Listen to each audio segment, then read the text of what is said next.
Hi, my name is Ritesh Bawri. I'm an entrepreneur and also the father of two wonderful children. Interestingly, I'm also someone who's almost died 14 times in my life.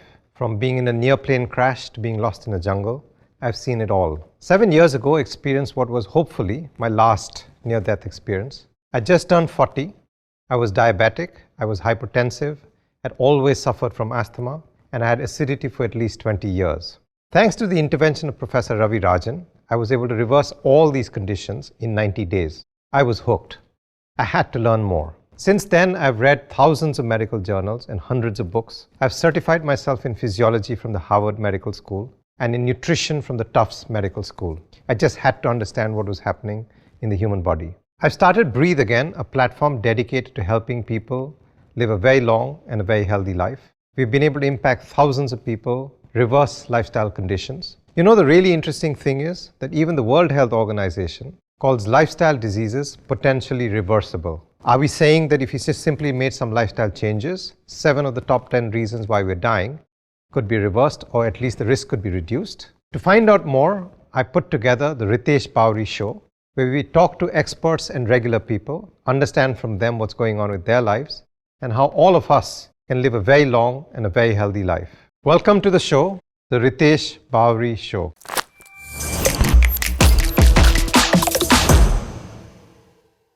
I'm extremely privileged to welcome my friend Rudra to the show. Rudra is the proud owner of two iconic brands, Makai Bari Tea and OBT Carpets. Between them, they make some of the best teas that India produces and some of the best carpets that India produces. We've known each other for a couple of years now, and in these couple of years, we've had lots of conversations around health, wellness, entrepreneurship, biodiversity, and the direction that the entire sort of food industry is going, where it's extremely important to understand source, it's extremely important to understand how your food was made, and the impact that has on your health and wellness. So today we're going to chat about entrepreneurship, we're going to chat about the tea industry, we're going to talk about how your food's actually being prepared, and how it's really important to be a conscious consumer to sort of understand where your food is coming from and the effect that it has on your health and wellness. So welcome Rudra, welcome to the show.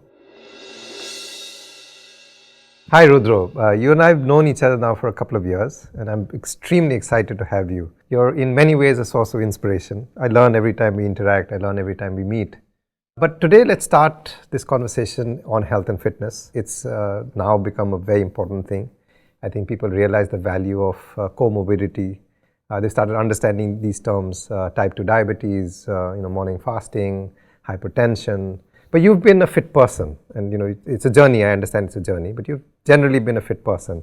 Could you just walk me through, what has been your approach to health, to fitness, to wellness? What has been your journey? What have you done? Or what can you tell others? Sure. Ritesh, thank you. Firstly for inviting, but also for the years that you've guided me and also my colleagues. A lot of my colleagues thank you all the time for becoming fit, in Mirzapur, in tea estates. Thank you very much. Sure. And glad to be here. So I grew up always being energetic, but overweight. Okay. And that is how I was at school, I think, and college. And it was sometime after college when I was in Mirzapur, before I went to business school, when I was working in OBT.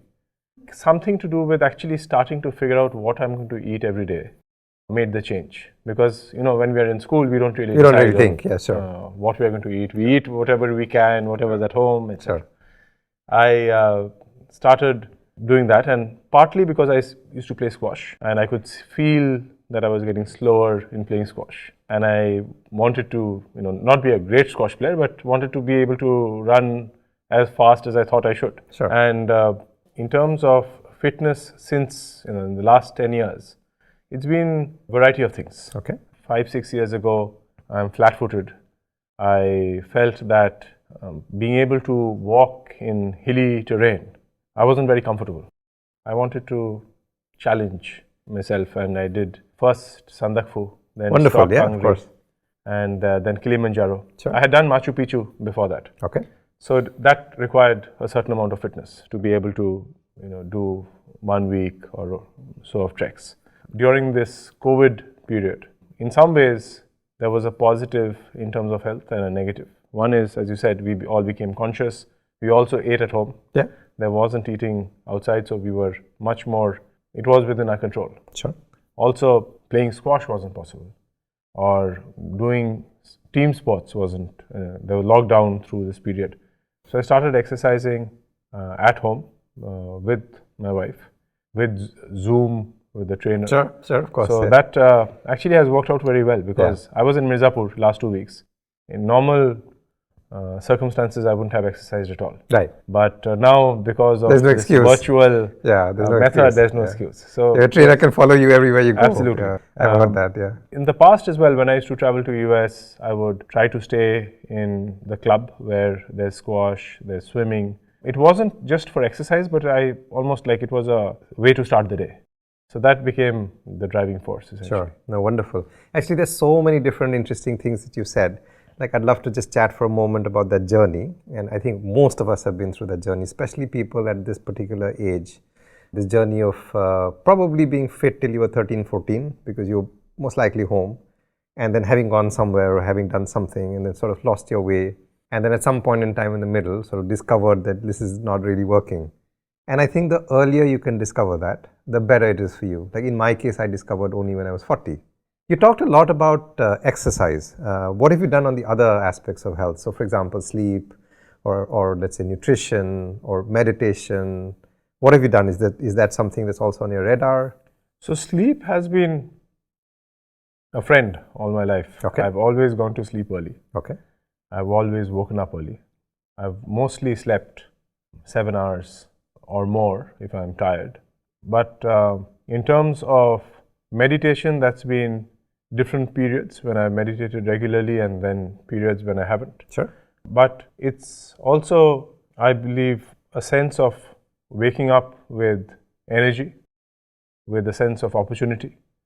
There is, of course, there's a time that you can set aside and meditate, which at different times I've experimented with it, struggled with it, done it and it hasn't gone well, done it and some days it has gone well. But what I try to end the day with the problems of the day and wake up with a new day, sure, with enthusiasm and excitement of a new day.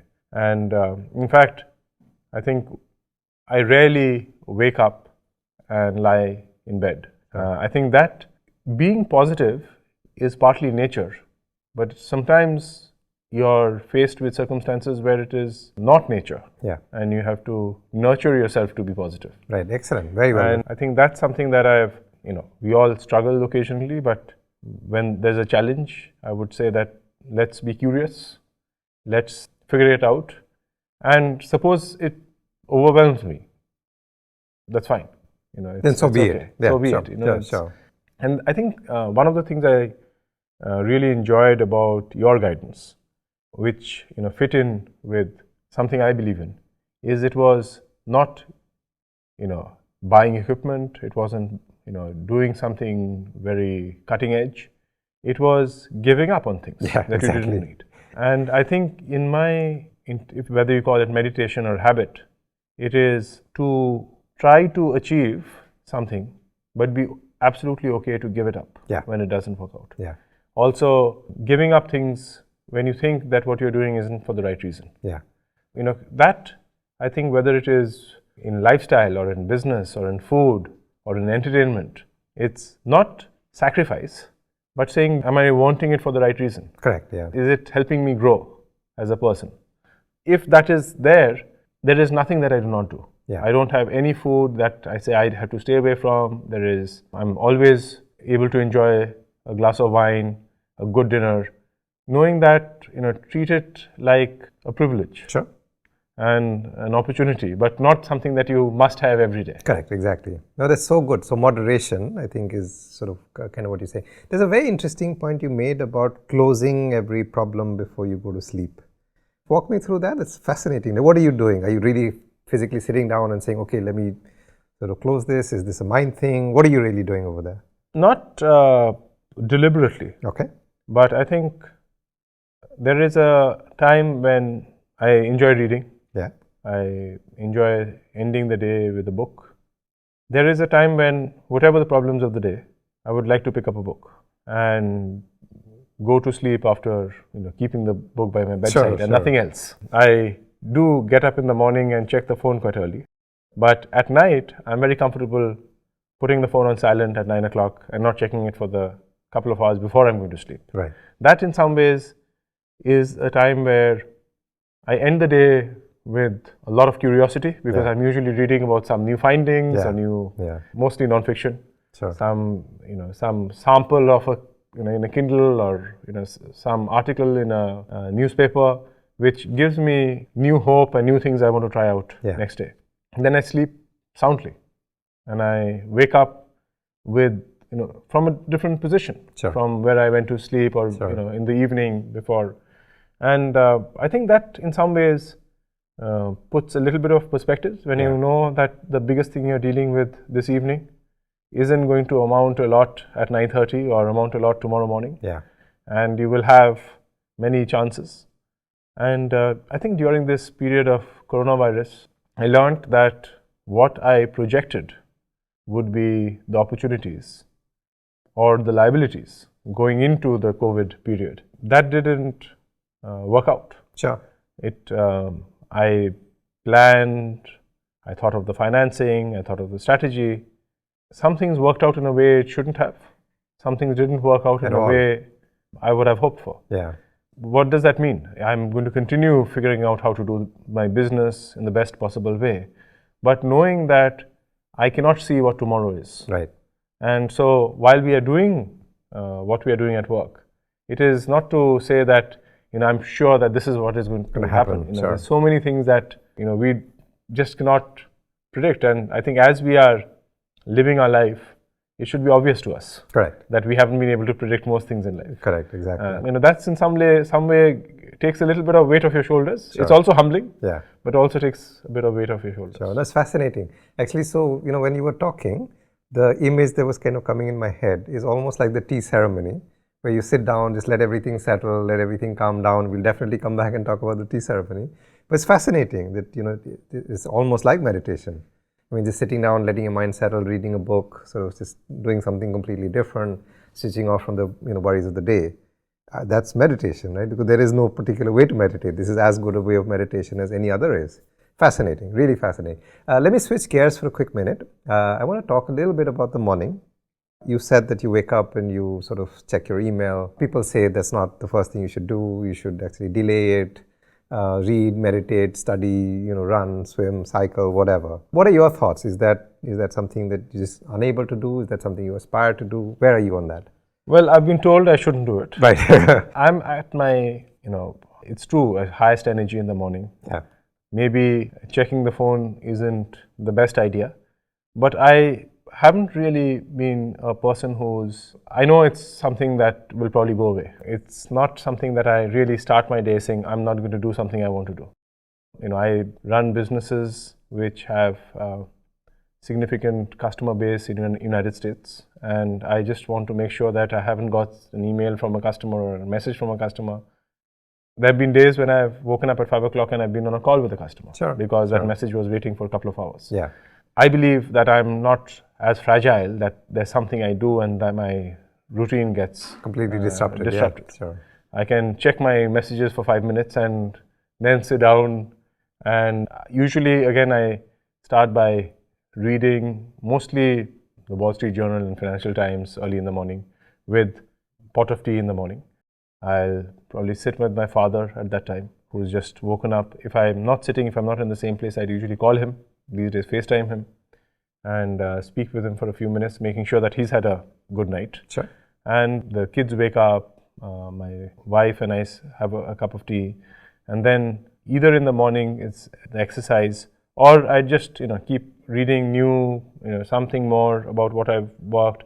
I'd sometimes call my colleagues. In my experience, my work and who I am aren't very different. My colleagues are also great friends of mine. So when I'm talking with my colleague in New York, it could be that she's just had a baby and we've spent 10 minutes talking about that. It could be that we are struggling with an account and we're talking about that, how we put the right resources and the right designer in making the right furniture or right carpets. I've come from a business school background. I've been a management consultant. But I don't think what is sometimes called the type A personality of charging ahead with everything, I've never understood it. It doesn't work with me. I think I always say there's two schools. What I went to school to study when I studied economics or business, but also my family's learnings of how my grandfather used to deal with work. When I compare the issues we have versus leaving home and moving to Calcutta from East Pakistan with my father only a few months old and re-establishing most of his business. Only one tea estate was in what is India now. He had properties in East Pakistan. Yet he was a voracious reader. He was very interested in politics. He was interested in the freedom. He was in part of the freedom struggle. But even after independence, he used to be very involved. Was a patriarch. He had enough time for us. So when we look at how rich a life can be, in some ways that is my goal, to make my life richer, not necessarily put guardrails like I'm going to run out of some kind of some strictures that I've set for myself. I think that is not the life I want to lead. Sure. No, that's so empowering actually, because you're constantly getting sold this notion of being in a 5 a.m. club and the 4 a.m. club and conquer your morning and do this in the morning and do that in the morning. But I think the way you put it is so empowering that you don't need to be fragile to have woken up and done whatever it is you needed to do, whether it was check your email or whatever, and then sort of fallen apart just because you did. You could do that and then switch and then do whatever else you want to do. I think that's just so incredibly empowering. I think it's a great lesson for all of us. But let me again switch gears a little bit. I'd love to talk about your tea business. I'd love to talk, I know we've had conversations around this in the past, but Rudolf Steiner is someone who's been inspirational as far as you guys are concerned. I know you all are moving in a direction where you're more compliant. I can't say I'm the most sort of well versed in this whole subject, but I'd just love to hear from you on what you're doing, what's happening, this whole movement towards being more clean, organic, in sort of harmony with the ecosystem. What are you guys doing as far as your sort of tea business is concerned? I think it's inevitable that we will become much more concerned about what we're eating and what kind of things have gone into our food. Okay. I think it's just not only from agriculture side, but even from an economic side. There was a shortage. You had no choice. You had to eat what was available, and you wouldn't know where your wheat is coming from. It's coming from another part of the world. You wouldn't have any information about the supply chain. Those things are not going to be true. We will be able to, if we are curious, know everything about how, whether your clothes or your food, how they've arrived. So this whole traceability, the traceability of course, food, absolutely. And also people are, as you're spending less and less amount of money on food, as the world gets richer, it doesn't really matter whether you're spending 1% of your money on food or 1.1%, because it is chemical free, because it's organic. I think that is the way the world is moving. The first organic tea estate was Makai. Okay. And that's the first certified organic tea estate. We were organic much before we were certified. And Rudolf Steiner's person from Germany in the 1900s had significant impact on many subjects, including education, the Walrus School of Education, where he had a significant impact. But he created something called a biodynamic agriculture, which is not just organic, but where there's a little bit of mythology and a little bit of science, where food or agriculture is part of the rhythm of nature. So how you plant, how you harvest, how you water, there are many aspects of what goes into agriculture. Organic just is an absence of chemicals. Biodynamic is a philosophy of oneness with nature. In that, for example, in Makai, we encourage the people who work there to keep cows. And we use the cow dung as long as it's part of the estate, because the cows have also eaten and lived in that environment. That cow dung goes into the soil.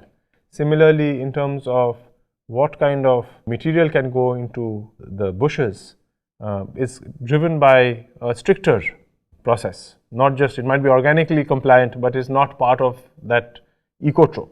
So we don't put it. In Makai specifically, 2/3 of the estate is forest. It's a natural forest.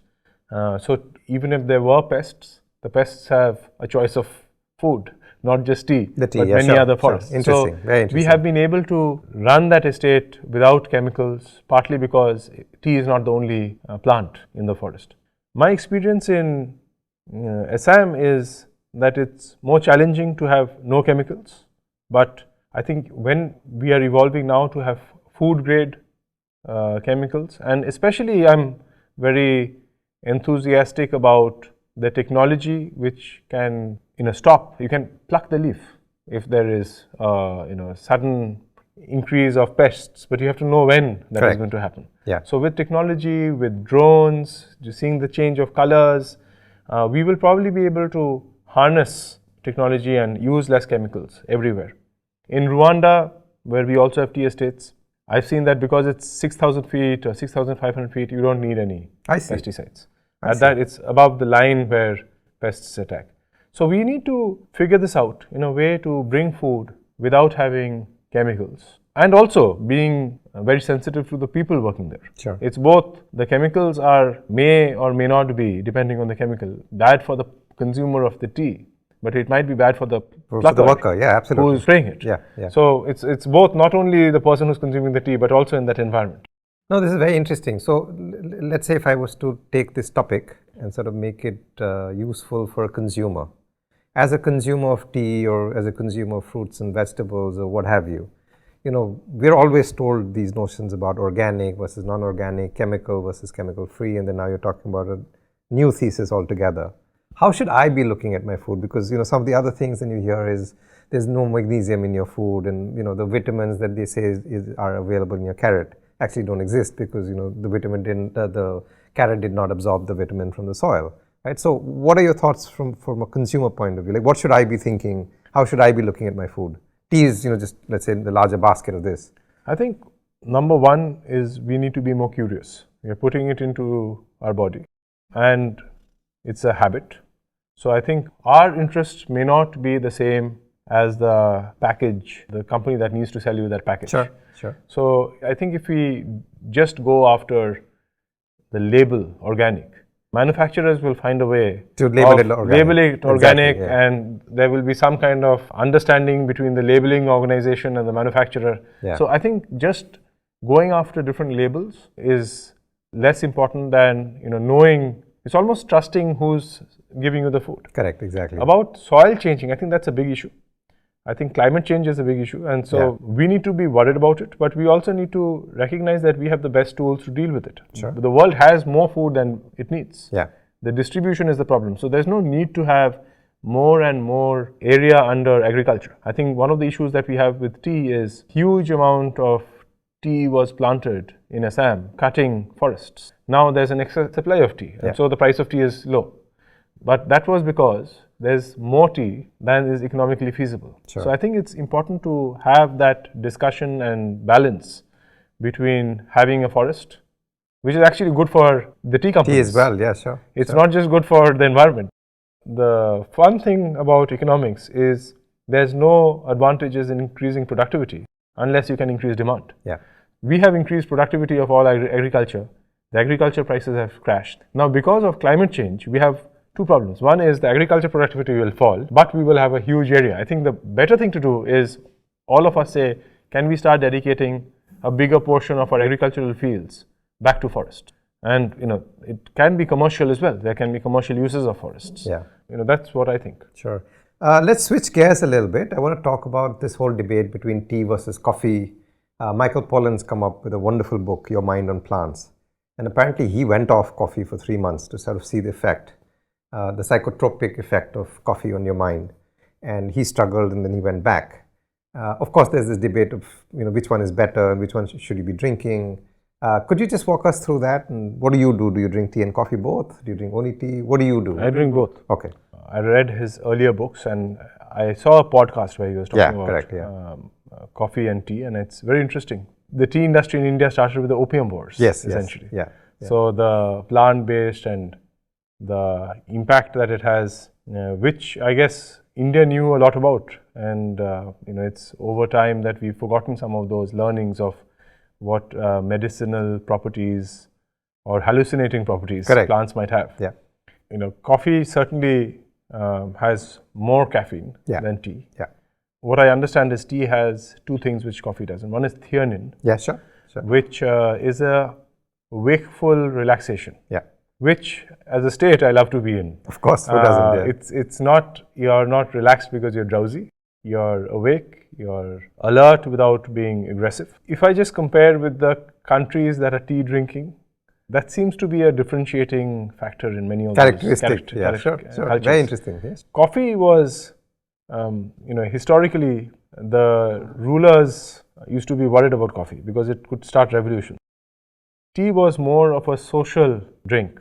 So you would see that it's a drink of diplomacy. We are very proud that our teas are actually taken to and given to heads of state, including by our heads of state. Yeah, exactly. Yeah. And I recently read an interesting research by a university in Japan about the second flush Darjeeling. And it's a very specific research on second flush Darjeeling because of the aroma, which is relaxing. Okay. And I think more and more we will start understanding things about food that we didn't know. Some of those will be good, some of those would be bad. The reason is because I think much of the research were funded by big consumer goods companies. Sure. How is cornflakes for you? Yeah. Was probably funded by Kellogg or Correct, something. Yeah. So sure. Those kind of things, as we are getting independent research, and that is being driven because consumers are curious. Yeah. That curiosity has increased. In the past, you would eat what your parents ate and you were habituated. I don't know how often you ate something because you figured that it was good for you. Right.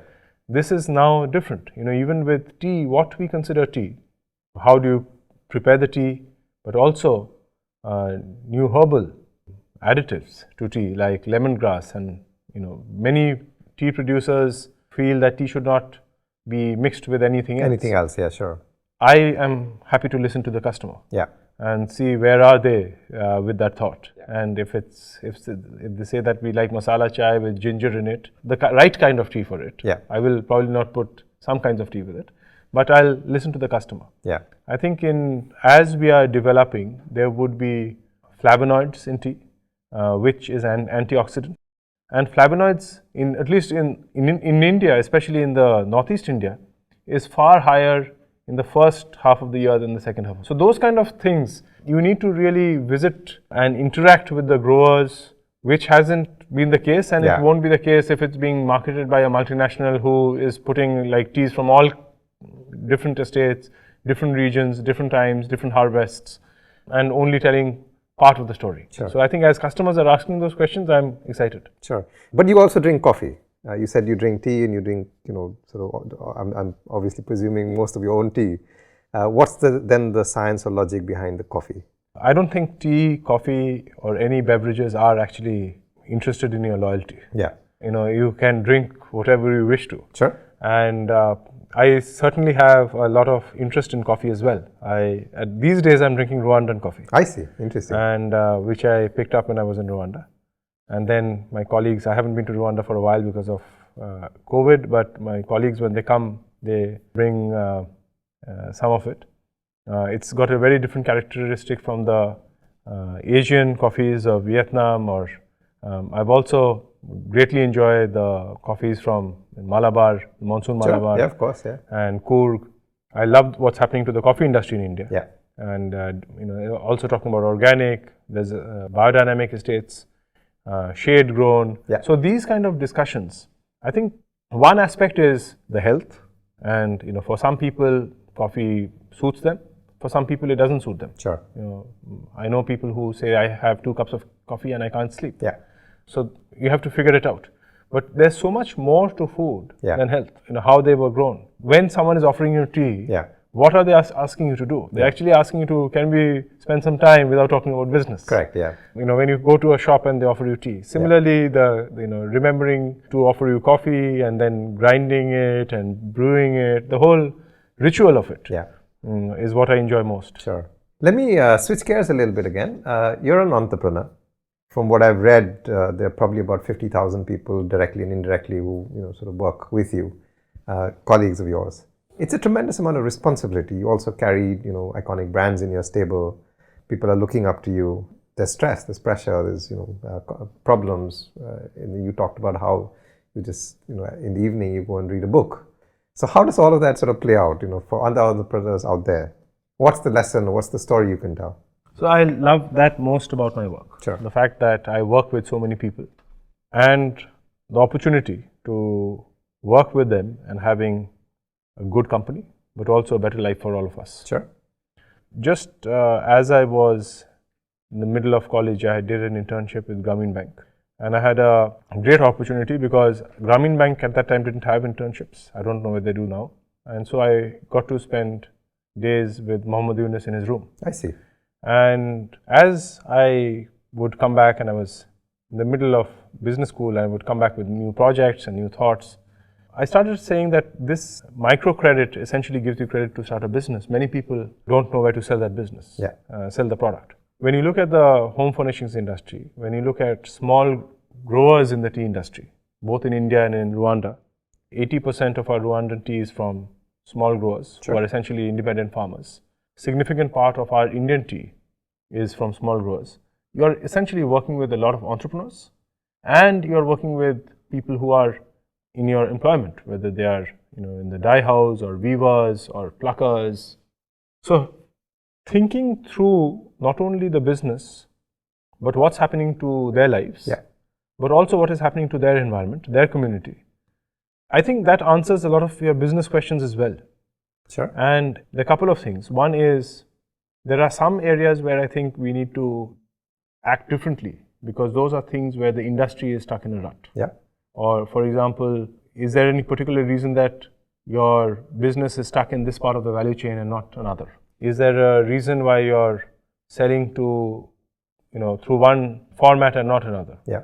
But there's also a lot of the issues have happened because we haven't really looked at the identity and worked with what is our strength. Sure. Sometimes, we try to make products which are completely different.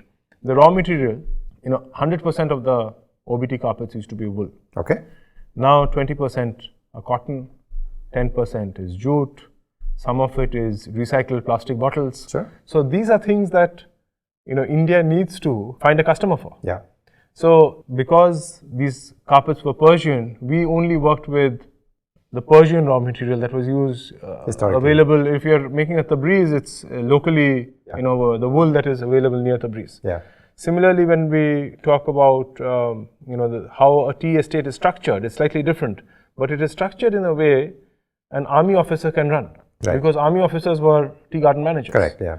But that's not how wine estates are run. Yeah. That's not how other villages in India live. So how can you restructure and find out something which is more sustainable? Sure. And I think that sometimes needs you to listen to the people. Like, for example, you said, we were talking about cows. Cows are fine to have in the tea estate, but having goats which eat the tea bushes, that's not a good idea. Probably not a good idea. Yeah. So you have to have that conversation that I'm happy if you do this kind of work. In fact, if you were to do vermicompost, I'll buy it from you. Yeah. Yeah. You're looking for income. You're an entrepreneur. I can buy stuff from you. Instead of let's not work against each other. Correct. And that's, I think, one of the things. As long as, I think one advantage that I definitely have because of my family is trust. Yeah. You don't earn it easily. And so if I sit down for a conversation and say that we want to work, something that can work for both of us, I think I'm given a patient hearing. Sure. Because, people before me have done it honestly and with credibility. And that is the opportunity. If I ask a weaver that, listen, I want you guys to start weaving really high-end rugs. And don't worry, I'll make sure that you have work, because high-end rugs actually don't have work. And I had this conversation a week ago. Yeah. Why don't you try to do this? And I'll ensure that you have. And they were comfortable with that assurance. More than happy, sure. And that, okay, if you say it's going to be good for me, I trust you. And, that's also beauty of our country. Yeah. Obviously, there has been situations when that trust has not played through. Sure. But, that's a beautiful part of my work. Yeah. So I think one of the reasons I go to sleep well is because I have 50,000 heads and 50,000 hands hopefully working in the same direction. That's excellent. Excellent. That's how I So well said. So well said. Let's switch gears finally. I want to talk a little bit about the artistic side. I know you and I have had this conversation before, and you're apparently doing a course, learning design. Could you talk me through that? And then, I think you've also done some very interesting projects, these Made in India projects. Could you just talk me through both, the artistic side of you as well as like these initiatives you've taken? So for the company, we started a theme called Proud to be Indian, which is now, I think, started in 2013 or 14. So it's almost 10 years. Okay. And the original idea was this, that we want to use Indian motifs. So we have a lot of motifs from around the world. Yeah. So use Indian motifs, Indian materials, Indian craft. So the first carpet was actually using the chicken curry motif, which is from Lucknow and very close to Mirzapur, but never been used on a carpet. I see. But what happened with that is the designer who wanted to do that was Tarun Tela. Since then, we started having not only local motifs and local craft, but also a celebrity designer. So we had Sabyasachi working with Pottery Barn on some products which we worked with. We had Tarun, we had Raghavendra Rathore, Abraham and Thakur, Shantanu and Nikhil, we have JJ Valaya coming up. So it is the first time that carpets were actually both using, design heritage from Punjab or Rajasthan or Bengal, using materials which were silk and cotton and wool, but also pashmina and muga silk and all those things that aren't usually used in rugs. And not only rugs, but also other home goods like pillows and cushions and throws. But that also started talking about the social aspect of this business. So the design aspect and social aspect. The second thing is, first we did it with Parsons School of Design in New York. Yeah, the OBT and Parsons became a foundational partner in not only teaching Parsons students about carpet making, but also our colleagues of design schooling. Yeah. So I went to Parsons School of Design during that period to see how that is done.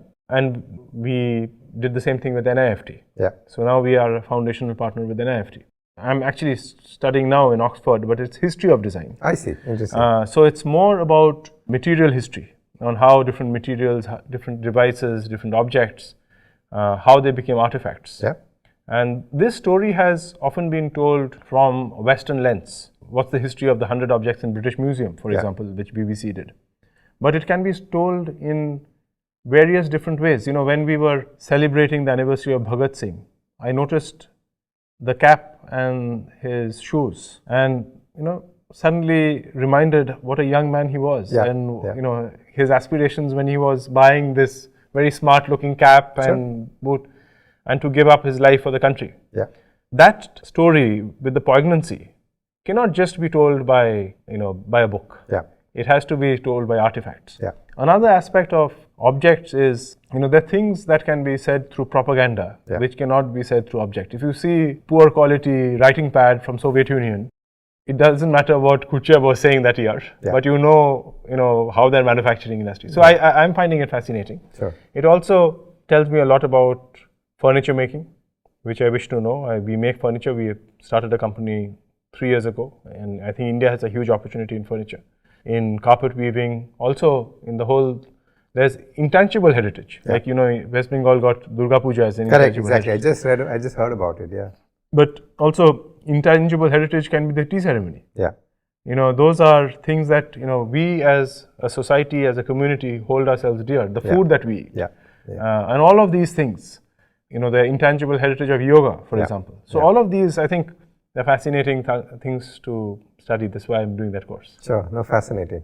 So, every time we meet, I can just keep going on and on. I think this is endless. I just learn so much interacting with you. So do I. This has been a fascinating journey. I think a fascinating conversation. I've really learned a lot.